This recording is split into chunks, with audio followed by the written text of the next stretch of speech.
વિદ્યાર્થી મિત્રો નમસ્કાર, ઓમ શાંતિ।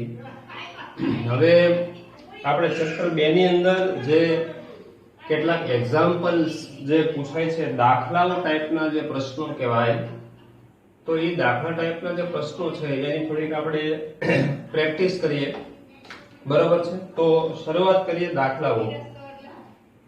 તો પહેલા તો એક સૂત્ર અગત્યનું છે મિત્રો, યાદ રાખવાનું છે, બરાબર। કે નરજન્યુજનકનો જ્યારે વિકાસ થાય, બરાબર, એ પરાગરજમાંથી થાય છે અને પરાગરજનું નિર્માણ જે લઘુ બીજાણુ ધાનીમાં આવેલ પરાગ માતૃકોષ, પોલેન મધર સેલ જેને કહેવામાં આવે છે, એમાંથી થાય છે।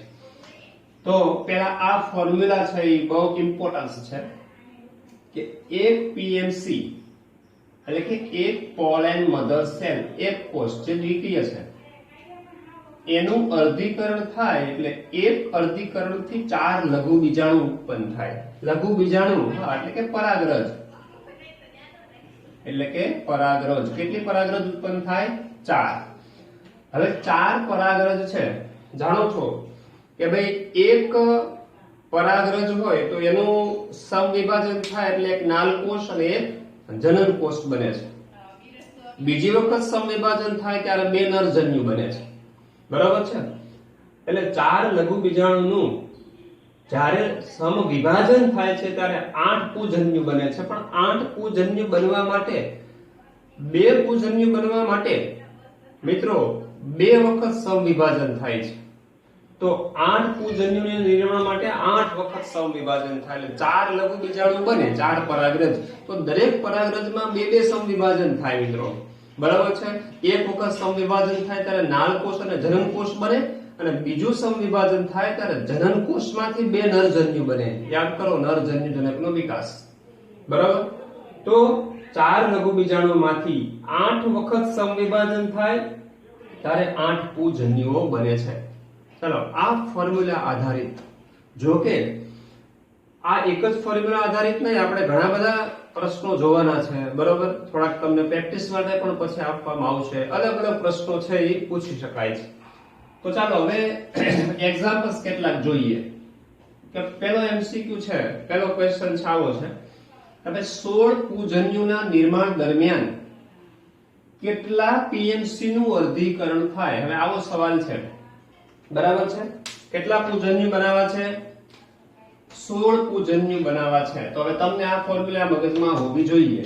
16 પૂજન્યુ બનવા માટે કેટલા પીએમસી નું વર્ગીકરણ થાય? તો 8 પૂજન્યુ બનવા માટે જો 1 પીએમસી નું વર્ગીકરણ થતું હોય તો 16 પૂજન્યુ બનવા માટે કેટલા પીએમસી નું વર્ગીકરણ થાય? તો મિત્રો 2 પીએમસી, બરાબર। તો 2 પીએમસી નું વર્ગીકરણ થાય, આ સીધો હિસાબ છે, બરાબર। તો 16 પૂજન્યુના નિર્માણ દરમિયાન કેટલા પીએમસી નું અર્ધીકરણ થાય?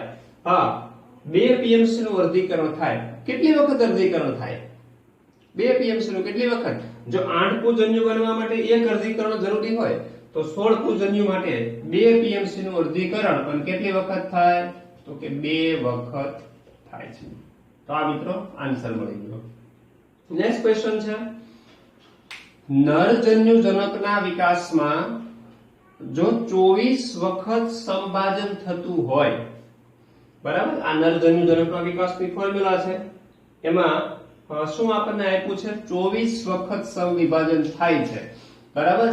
સમવિભાજનનો આંકડો આપણે આપ્યો છે, 24 વખત સમવિભાજન થતું હોય તો કેટલા લઘુ બીજાણુમાંથી નરજન્યુજનકનો વિકાસ થાય અને કેટલા નરજન્યુ બને? 2 પ્રશ્નોના જવાબ આપણે મેળવવાના છે। હા, તો મિત્રો સીધી વાત છે, બરાબર। 24 વખત સમવિભાજન થતું હોય તો કેટલા લઘુ બીજાણુમાંથી? તો પહેલા નંબરમાં તો એ કે ભાઈ 8 વખત સમવિભાજન થતું હોય તો કેટલા લઘુ બીજાણુ? તો કે 4 માંથી, બરાબર। તો 24 વખત સમવિભાજન થતું હોય તો કેટલા લઘુ બીજાણુનું સમવિભાજન થતું હોય મિત્રો? 12 લઘુ બીજાણુ। ખ્યાલ આવી ગયો, બરાબર। તો નરજન્યુજનકના વિકાસમાં 24 વખત સમવિભાજન થતું હોય તો કેટલા લઘુ બીજાણુમાંથી નરજન્યુજનકનો વિકાસ થશે? તો કે 12 લઘુ બીજાણુમાંથી। અને બીજો પ્રશ્ન એ પૂછો, કેટલા નરજન્યુ બને? ચાલો કેટલા નરજન્યુ બને? તો 8 વખત સમવિભાજન થાય તો 8 નરજન્યુ બને. પુજન્યુ એટલે કે નરજન્યુ, બરાબર? તો 24 વખત વિભાજન થાય તો 24 પુજન્યુ બને. સીધી વાત છે, 24 પુજન્યુ બને. આ જવાબ થઈ ગયો. ચાલો ત્રીજો પ્રશ્ન છે, બરાબર? પહેલા એક ફોર્મ્યુલા છે કે એક પીએમસી પોલેન મધર સેલ અર્ધીકરણ થાય ત્યારે મિત્રો આપણને ખબર છે 4 લઘુ બીજાણુ 4 પરાગરજ બને છે અને 4 પરાગરજમાંથી 8 નરજન્યુઓ બને છે, બરાબર છે? હવે સોરી એક ભૂલ છે અહીંયા, મેગાસ્પોર મધર સેલ, કારણ કે મહાબીજાણુની વાત છે ને મિત્રો, બરાબર? મેગાસ્પોર મધર સેલ જે દ્વિતીય છે એનું અર્ધીકરણ થાય અને એક સક્રિય મહાબીજાણુ અને એનું 3 વખત સમવિભાજન થાય છે, બરાબર છે? 3 વખત સમવિભાજન થાય એટલે એક અંડકોષ બને. આપણે ખ્યાલ છે કે એક ગર્ભપુટ બને. મોનોસ્પોરિક વિકાસની વાત કરીએ, મેગાસ્પોર મધર સેલ જે મહાબીજાણુ માત્ર કોષ એ પણ કેવો હોય? દ્વિતીય હોય. તો આ મેગાસ્પોર મધર સેલ, બરાબર છે, એનું અર્ધીકરણ થાય, બરાબર? અને જો મોનોસ્પોરિક વિકાસ થાય તો એક સક્રિય મહાબીજાણુ છે, બરાબર છે, જે N હોય એનું આપણે જાણીએ છીએ 3 વખત સતત વિભાજન થાય એટલે 8 કોષ કેન્દ્રો બને, 7 કોષો બને. એને આપણે એક ગર્ભકૂટ કહીએ છીએ. તો એ એક ગર્ભકૂટની અંદર એક અંડકોષ હોય જે એકકીય હોય છે, 2 સહાયક કોષો હોય એ પણ એકકીય હોય, 3 પ્રતિધ્રુવ કોષો, બરાબર છે? આ રીતે આપણે ગર્ભકૂટ હોય તો એની અંદર આ એક અંડકોષ, એની આજુબાજુ આ 2 છે ઈ સહાયક કોષ, પછી મધ્યની અંદર આ મધ્યસ્થ કોષ અને અહીંયા આ 3 પ્રતિધ્રુવ કોષો. ચાલો આ આકૃતિ મગજમાં છે, બરાબર? આ શું થઈ ગયું? એક ગર્ભકૂટ અથવા એક ભ્રૂણકૂટ. કેટલા કોષો છે? 3 પ્રતિધ્રુવ કોષો, એક મધ્યસ્થ કોષ, 2 સહાયક કોષ અને એક અંડકોષ, એટલે 7 કોષો. કોષ કેન્દ્ર કેટલા થયા મિત્રો? 8 કોષ કેન્દ્રો, કારણ કે આ દ્વિતીય કોષ કેન્દ્ર છે, મધ્યસ્થ કોષ, 2 કોષ કેન્દ્રના જોડાણથી બને છે. ચાલો આટલું ક્લિયર. હવે પ્રશ્ન છે, હા, જો માદા જન્યુજનકના વિકાસમાં 4 સહાયક કોષો બનતા હોય તો કેટલા સહાયક કોષો? 4 સહાયક કોષો બનતા હોય તો તે દરમિયાન સર્જાતા સમભાજન અને અર્ધીકરણ કેટલા?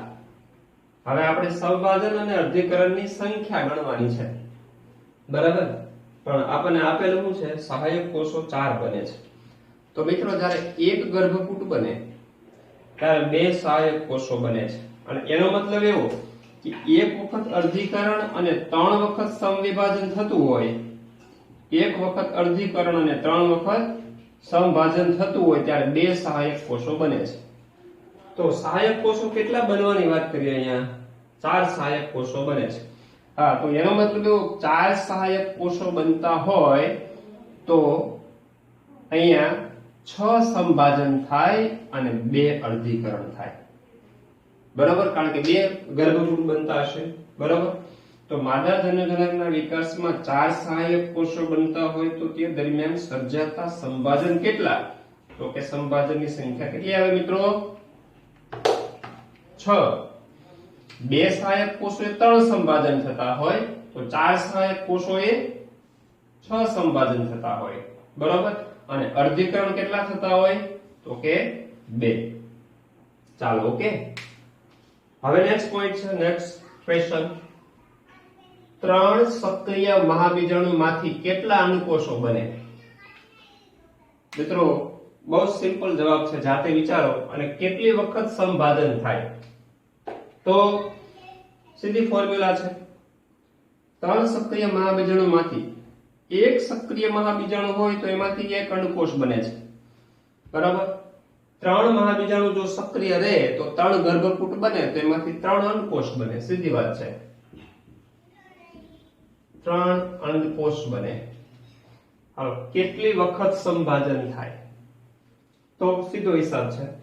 આપણને કીધું છે કેટલા અંડકોષ બને, કેટલી વખત સમવિભાજન થાય. હવે એક સક્રિય મહાબીજાણુ છે, એમાંથી એક અંડકોષ બનતો હોય, તો એક અંડકોષ બનવા માટે એક ગર્ભકૂટ બનવું જરૂરી છે. એક ગર્ભકૂટ માટે 3 વખત વિભાજન જરૂરી છે. તો અહીંયા 3 અંડકોષ બને તો 3 × 3 એટલે 9 વખત સંભાજન થાય. 9 વખત સંભાજન. બરાબર મિત્રો?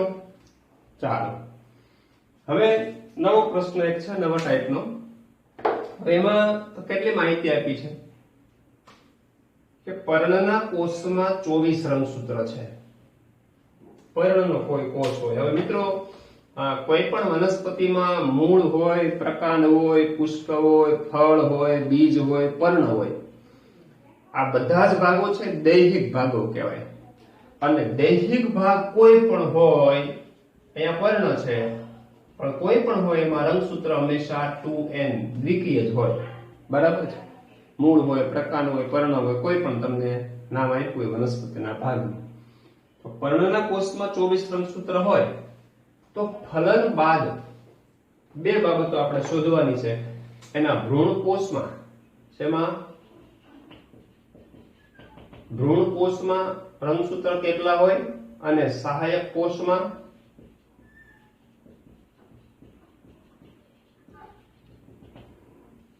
બરાબર. અને ત્રીજું કીધું છે મધ્ય કોષમાં.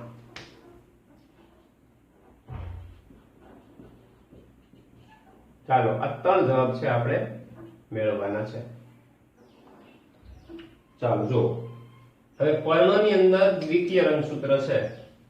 હવે 2n બરાબર 24 છે. પર્ણમાં 2n = 24. તો 2n = 24 હોય તો n બરાબર મિત્રો 12 થાય. બરાબર છે? હવે n બરાબર 12 થાય તો હવે આપણે સીધી વાત એ છે કે ભ્રૂણ કોષ હોય તો તમને એ ખબર છે મિત્રો, ભ્રૂણ કોષ હંમેશા ત્રિકીય હોય છે. ભ્રૂણ કોષ કેવો હોય? ત્રિકીય, એટલે કે 3n. સહાયક કોષ હોય એકકીય હોય. સહાયક કોષ હોય, પ્રતિધ્રુવ કોષ હોય એકકીય હોય. અને મધ્યસ્થ કોષ હોય છે, આ બે કોષ કેન્દ્રના જોડાવાથી બને છે, એટલે એ હંમેશા મધ્યસ્થ કોષ દ્વિકીય હોય છે. બરાબર? એટલે એ કેવો હોય? 2n. ચાલો, હવે n ની વેલ્યુ તમારી પાસે છે, કારણ કે પર્ણ છે 24 રંગસૂત્ર ધરાવે, એટલે 2n બરાબર 24 હોય તો n બરાબર કેટલા થાય? 12 થાય. હવે n બરાબર 12 હોય તો ભ્રૂણ કોષ ત્રિકીય હોય. બરાબર? તો 12 × 3 12 તરીને 36. સહાયક કોષમાં n એટલે 12 રંગસૂત્ર હોય, મધ્યસ્થ કોષમાં 12 દુને 24 રંગસૂત્ર હોય છે. બરાબર? તો આ થઈ ગયો જવાબ. ચાલો, નેક્સ્ટ ક્વેશ્ચન. ભ્રૂણ કોષના કોષમાં 24 રંગસૂત્ર છે. બરાબર? એક જ માહિતી આપી છે. ભ્રૂણ કોષનો કોષ છે, એમાં રંગસૂત્ર 24 છે. તો એના પર્ણમાં કેટલા હોય, મૂળમાં કેટલા હોય, મધ્યસ્થ કોષમાં કેટલા, પૂજન્યુમાં કેટલા અને અંડકોષમાં કેટલા? મિત્રો બહુ સિમ્પલ જવાબ છે. હવે તમને અહીંયા આપેલું શું છે? ભ્રૂણ કોષ. ભ્રૂણ કોષ એટલે 3n. ભ્રૂણ કોષ એટલે શું આપ્યું છે? 3n. 3n = 24. તેથી n = 8. n = 8. તો હવે જાણો છો, એકકીય સંખ્યામાં 8 રંગસૂત્ર હોય તો એકકીય કોણ હોય? આ ખબર હોવી જોઈએ. અંડકોષ એકકીય હોય, પૂજન્યુ એકકીય હોય, મધ્યસ્થ કોષ હોય, મૂળ હોય, પર્ણ હોય, એ બધા દ્વિકીય હોય. તો n બરાબર 8 હોય તો 2n પર્ણમાં 16, મૂળમાં 16, મધ્યસ્થ કોષમાં 16, પૂજન્યુ n એટલે 8, અંડકોષ n એટલે 8. પતી ગયું. બરાબર છે? તો આ સવાલ એક. નવો પ્રશ્ન મિત્રો. હવે અહીંયા એવી માહિતી આપી છે, એક નર વનસ્પતિ છે 2n છે અને માદા વનસ્પતિ છે 4n છે. 4n. અચ્છા, આ વનસ્પતિઓ વચ્ચે જો ફલન થાય એટલે કે આ નર વનસ્પતિ છે ને આ માદા છે, આમની બેની વચ્ચે ફલન કરવામાં આવે તો જે નવી વનસ્પતિ પ્રાપ્ત થાય છે એમાં ભ્રૂણપોષ અને પર્ણની સ્થિતિ શું હોય છે? બરાબર. હા, તો પહેલા આપણે શું કરવું પડશે? હવે આ નર વનસ્પતિ છે, નર વનસ્પતિ 2n છે, તો સીધી વાત છે એના નર જન્યુ છે મિત્રો એ n હોય. નર વનસ્પતિ 2n હોય તો નર જન્યુ છે n થાય, અને માદા વનસ્પતિ 4n છે એટલે માદા જન્યુ છે અંડકોષ એ 2n થાય. બરાબર છે, 2n. હવે આપણે ભ્રૂણપોષ અને પર્ણ મેળવવું છે. ભ્રૂણપોષ અને પર્ણ. તો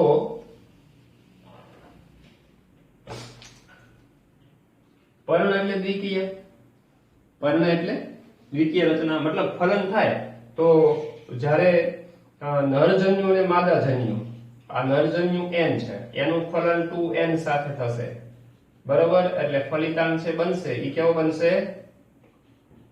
3n બનશે. ફલન થાય આ નરજન્યુ અને માદાજન્યુ વચ્ચે ફલન થાય તો ફલનને પરિણામે જે ફલિતાંડ બને છે આ ફલિતાંડ છે ઈ મિત્રો 3n બને. તો આ તો દૈહિક કોષો થયા 3n, તો મૂળ હોય, પ્રકાંડ હોય, પર્ણ હોય, ગમે તે આપે ઈ 3n જ બને. એટલે પર્ણ છે એ કેવું થશે? 3n થશે. બરાબર. નવી આપણે વનસ્પતિ વચ્ચે ફલન થાય તો પ્રાપ્ય વનસ્પતિમાં મેળવવાનું છે. એટલે આના નરજન્યુ અને માદાજન્યુ એનું ફલન કરાવવાનું, એનું ફલિતાંડ જે આવે છે, બરાબર, હા, એની રચના છે એ નવી વનસ્પતિના પર્ણ, મૂળ, પ્રકાંડ વગેરે ગણાય. હવે ભ્રૂણપોષ. હવે મિત્રો ભ્રૂણપોષ છે કઈ રીતે બને છે? હવે જાણો છો, ભ્રૂણપોષની અંદર માદા 2 પ્રકારના કોષ કેન્દ્ર હોય છે. જે 8 કોષ કેન્દ્રો બને છે એ 8 કોષ કેન્દ્રો, બરાબર છે, માદાજન્યુ 2n હોય એટલે કે અંડકોષ જો 2n હોય તો એમાં મધ્યસ્થ કોષના 2 કોષ કેન્દ્ર છે. બરાબર, એટલે મધ્યસ્થ કોષ 2n + 2n એટલે મધ્યસ્થ કોષ છે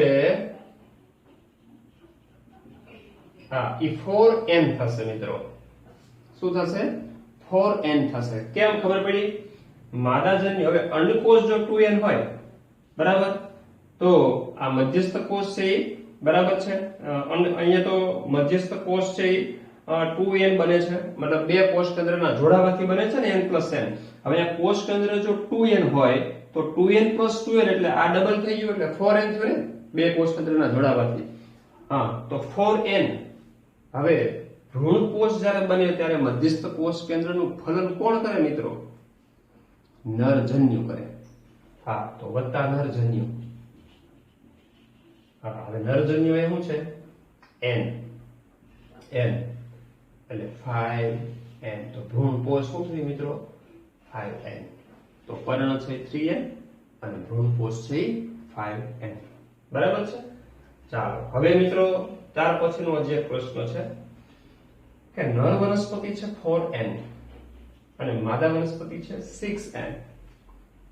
તો એના પૂજન્યુ, અંડકોષ, મધ્યકોષ, ભ્રૂણ અને ભ્રૂણપોષ આ બધી માહિતી આપણે મેળવવાની છે.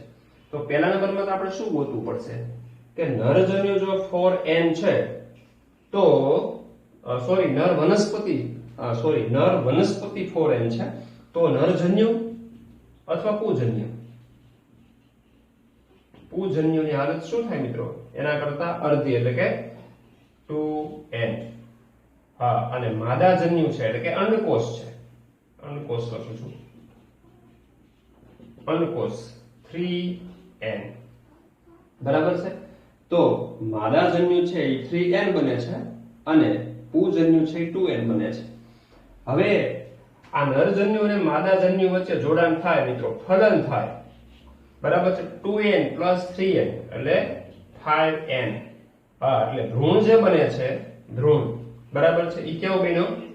5n બને છે. હવે આપણે ગણવાનું શું છે મિત્રો? હા, પૂજન્યુ. તો પૂજન્યુ છે એ શું મળે છે? 2n. રેડી? ત્યારબાદ શું આપ્યું છે આપણને? માદાજન્યુ, અંડકોષ માદાજન્યુ કેવો મળ્યો? તો કે 3n. રેડી? ત્યારબાદ મધ્યકોષ. હવે મધ્યકોષ એટલે અંડકોષ n હોય તો બાકીના બે કોષ કેન્દ્ર 3n + 3n એટલે 6n થશે. 6n મધ્યકોષ 6n. ત્યારબાદ ભ્રૂણ. હા, તો ભ્રૂણ તમને શું મળ્યો? 2n + 3n એટલે 5n. ચાલો હવે વાત આવી ભ્રૂણ કોષ. બરાબર. હવે ભ્રૂણ કોષ મિત્રો કઈ રીતે બને છે? જે મધ્યકોષ હોય એનું ફલન કોણ કરે? નરજન્યુ કરે. એટલે શું બની ગયું? હા, તો હવે તમારા પાસે જવાબ છે બધા. આ મધ્યસ્થ કોષ 6n છે અને પ્લસ નરજન્યુ પુજન્યુ 2n એટલે 6n + 2n. ભ્રૂણ કોષ એટલે 6n + 2n = 8n. ખ્યાલ આવી ગયો? બરાબર છે. તો આ જવાબ થયો. હવે નેક્સ્ટ ક્વેશ્ચન છે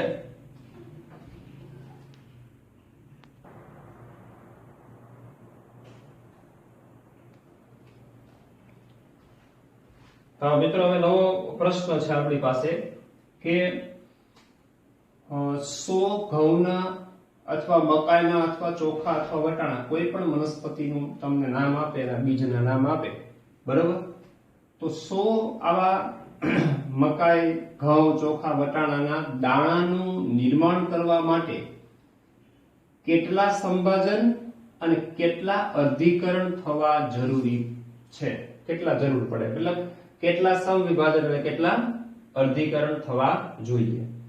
તો મિત્રો આપણે અહીંયા 100 દાણા બનાવવા છે, બરાબર છે? 100 ઘઉંના દાણા અથવા રકમની અંદર તમને મકાઈ, ચોખા, વટાણા કોઈ પણ વનસ્પતિનું નામ આપે, બરાબર? 100 દાણા બનાવવા છે. તો પહેલા નંબરમાં તો 100 દાણા એટલે કે 100 બીજ બનાવવા. 100 બીજ બનાવવા માટે મિત્રો 100 વખત ફલન થવું પડે. હવે 100 વખત ફલન થવા માટે શું જોઈએ? 100 અંડકોષ.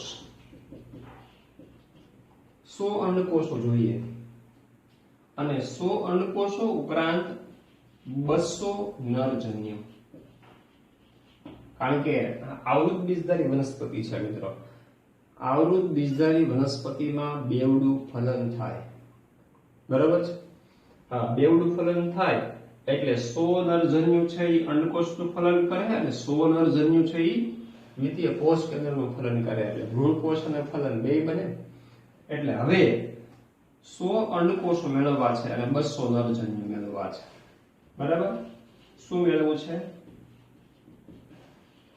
100 અંડકોષો મેળવવા છે અને 200 છે એ નરજન્યુ મેળવવા છે. ચાલો હવે 100 નરજન્યુ મેળવવા માટે મિત્રો, બરાબર છે, 100 નરજન્યુ મેળવવા, 100 અંડકોષો મેળવવા માટે અને 200 નરજન્યુ મેળવવા માટે શું જોઈએ? તો જાણીએ છીએ આપણે 100 અંડકોષો મિત્રો મેળવવા હોય, 100 અંડકોષો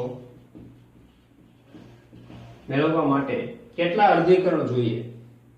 100 અર્ધીકરણ, બરાબર છે? 100 અર્ધીકરણ જોઈએ, બરાબર છે?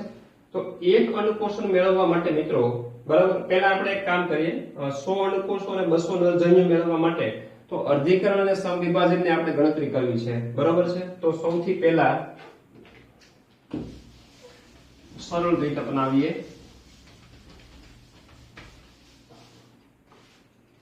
એક અંડકોષ મેળવવા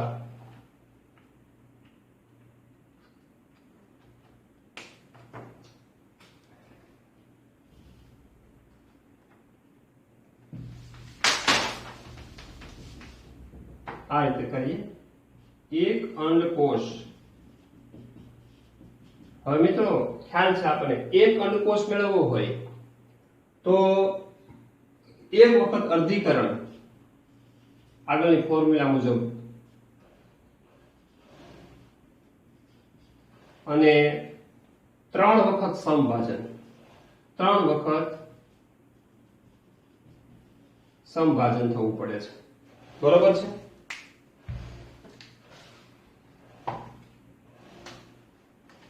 હા, તો આપણે કેટલા અંડકોષ જોઈએ છે મિત્રો? 100 અંડકોષ જોઈએ છે, બરાબર. તો એક અંડકોષ માટે એક અર્ધીકરણ, તો સીધી વાત છે કે 100 અંડકોષ આપણે જોઈતા હોય તો સીધા 100 અર્ધીકરણ જોઈએ. કેટલા? 100 અર્ધીકરણ જોઈએ. અને કેટલા સંભાજન જોઈએ? એક અંડકોષ માટે 3 સંભાજન પેલા સૂત્ર અનુસાર, બરાબર. તો 100 અંડકોષ મેળવવા હોય તો સીધા 300 સંભાજન જોઈએ. કેટલા? 300 સંભાજન. ચાલો, બરાબર છે. તો એક અંડકોષ માટે એક અર્ધીકરણ ને 3 સંભાજન જોઈએ, તો 100 અંડકોષ માટે 100 અર્ધીકરણ અને વત્તા 300 સંભાજનની જરૂર પડે છે. હવે આપણે 200 નરજન્યુની જરૂર છે મિત્રો. કેટલા? 200 નરજન્યુ. હવે ફોર્મ્યુલા આપણી સામે છે કે 8 પૂજન્યુ હોય મિત્રો, 8 પૂજન્યુ બનાવવા હોય ત્યારે 8 વખત સંભાજન જોઈએ અને અર્ધીકરણ એક વખત જોઈએ. હા, એટલે અહીંયા હું એ રીતે લખું છું કે ભાઈ 8 પૂજન્યુ અથવા તો નરજન્યુ, 8 પૂજન્યુ મેળવવા માટે, બરાબર છે, અર્ધીકરણ કેટલા? તો કે એક જ, એક અર્ધીકરણ અને સંભાજન કેટલા જોઈએ ભાઈ? 8. હા, હવે આપણે નરજન્યુ કેટલાની જરૂર છે? 200 નરજન્યુ. તો તેથી 200 નરજન્યુ અથવા તો પૂજન્યુ માટે કેટલા અર્ધીકરણ ને કેટલા સંભાજન? બરાબર.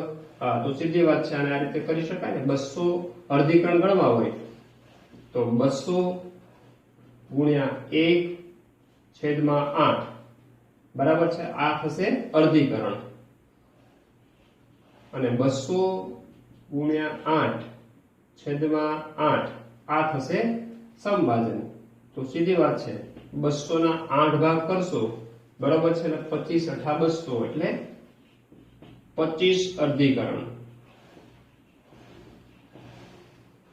અને અહીંયા થશે 200 સંભાજન. ચાલો, તો આ માદા જન્યુજનકના વિકાસ માટે 100 અર્ધીકરણ ને 300 સંભાજન, નર જન્યુજનકના વિકાસ માટે 25 અર્ધીકરણ ને 200 સંભાજન જોઈએ. હવે આપણે દાણા બનાવવા છે, પણ દાણા બનાવવા માટે નર જન્યુ માદા જન્યુનું ફલન થાય. ફલન થાય એટલે હવે કુલ વિભાજન ગણવાના છે, બરાબર છે. સંભાજન અને અર્ધીકરણ પણ કુલ ગણવા પડે. કુલ ગણવા પડે એટલે હવે આપણે આખા પ્રશ્નનો ટોટલ જવાબ મેળવવો હોય તો કુલ સંભાજન કેટલા? કુલ સંભાજન બરાબર અહીંયા કેટલા છે? આ 300 અને વત્તા અહીંયા કેટલા આવ્યા? આ 200, એટલે આ 500 સંભાજન થયા. આ ફાઇનલ જવાબ. અને કુલ અર્ધીકરણ કેટલા? અર્ધીકરણ તો અહીંયા માદા જન્યુજનકના વિકાસ માટે 100 અર્ધીકરણ થાય છે અને વત્તા નર જન્યુજનકના વિકાસ માટે 50, એટલે કુલ 150 અર્ધીકરણ થાય છે, બરાબર. તો મિત્રો આ આપણો જવાબ થયો. તો 100 ઘઉં, મકાઈ, ચોખા, અટાણાના દાણાનું નિર્માણ કરવા માટે કેટલા સંભાજન? તો કે 500. અને કેટલા અર્ધીકરણની જરૂર પડે? તો કે 125. ચાલો, હવે મિત્રો નેક્સ્ટ ક્વેશ્ચન એવું છે કે એક સ્ટોક વનસ્પતિમાં 48 રંગસૂત્ર હોય છે. સ્ટોક વનસ્પતિ છે, બરાબર છે. આ સ્ટોક વનસ્પતિ એટલે જે જમીનની અંદર સ્થાપન પામેલી હોય, બરાબર, એને સ્ટોક કહેવાય. એની ઉપર જેનું આરોપણ કરવામાં આવે એને શું કહેવાય? સાયન. જાણો છો.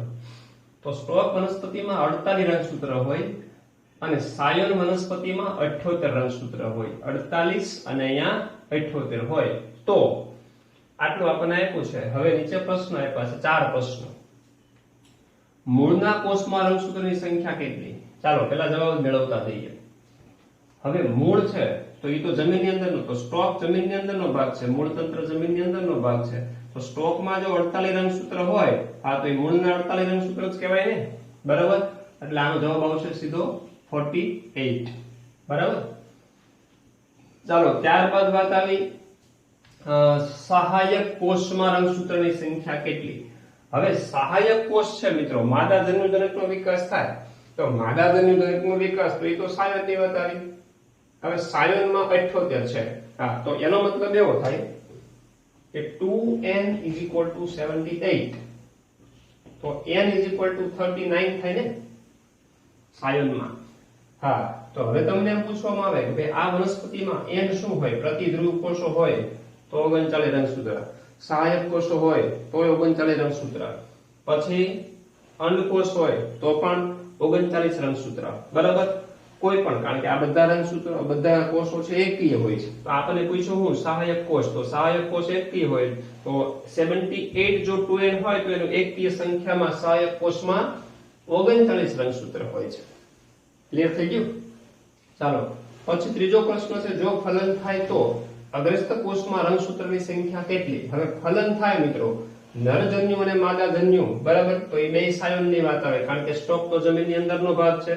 હવે સાયનમાં 2n 78 હોય તો ફલન થાય તો અગ્રસ્ત કોષ હવે અગ્રસ્ત કોષ તો મિત્રો ફલિતાંડના ગર્ભ વિકાસથી થાય છે એનું સમભાજનથી થાય છે તો એ પણ કોષ કેવો હોય 2n જ હોય તો 78 2n એટલે એમાં 78 જ જવાબ આવશે ત્યારબાદ ભ્રૂણ કોષ હવે ભ્રૂણ કોષ કેવો હોય મિત્રો 3n હા તો n = 39 હોય હા તો 3n = 39 * 3 117 બરાબર છે તો આવા મલ્ટીપલ ક્વેશ્ચન બરાબર આમાંથી કોઈ પણ એકાદો સવાલ પૂછાય ગમે તે રીતે પૂછાય આવા કેટલા મિત્રો અલગ અલગ પ્રકારના સવાલો છે એ બનાવી શકાય જે રીતે પૂછાય બરાબર તો પ્રેક્ટિસ માટે પણ આના સિવાયના ઘણા સવાલો આપીશું એની પ્રેક્ટિસ તમે કરજો બરાબર છે ઓમ શાંતિ